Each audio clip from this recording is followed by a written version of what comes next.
Welcome back to night 23 of 31 Nights of Frights. There are roads you should never walk at night because they were never meant for the living, only the dead. Corpse roads, also known as spirit paths, coffin roads, or ghost ways, were once the only routes a body could travel to reach consecrated burial ground. For centuries across Europe, especially in England, Ireland, Wales, Germany, and parts of Scandinavia, villages built these sacred roads specifically for funerals. The belief was this: once a soul traveled a certain way to its final resting place, its spirit would forever walk that path. These roads were considered liminal spaces, where the veil between life and death was permanently weakened. Spirits traveled them not just once, but repeatedly, forever retracing their final journey. There were strict rules for corpse roads. They could only travel in one direction, towards the grave. A walk back was to invite death home with you. Bodies had to be carried by hand, never in a carriage, so the soul would remain aware of every step.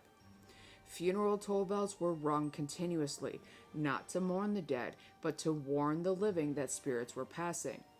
Crossroads and standing stones were placed along the path to confuse spirits so they wouldn't stray into villages. Some roads were lined with yew trees, sacred to death, planted not for beauty, but to bind spirits to the path so they wouldn't wander. Locals claimed that if you stood quietly on a corpse road at night, you could hear footsteps, see shadowy figures carrying coffins, or feel a cold procession brushing past you in the dark. Even today, hikers report ghostly sounds, phantom lights, and overwhelming dread when crossing these ancient paths. Animals refuse to walk across them. Technology fails, and some say if a living person blocks a corpse road, the spirit will push through them anyway, leaving a piece of death behind. But what happens when the dead are laid to rest, yet the living are terrified to even walk past their graves?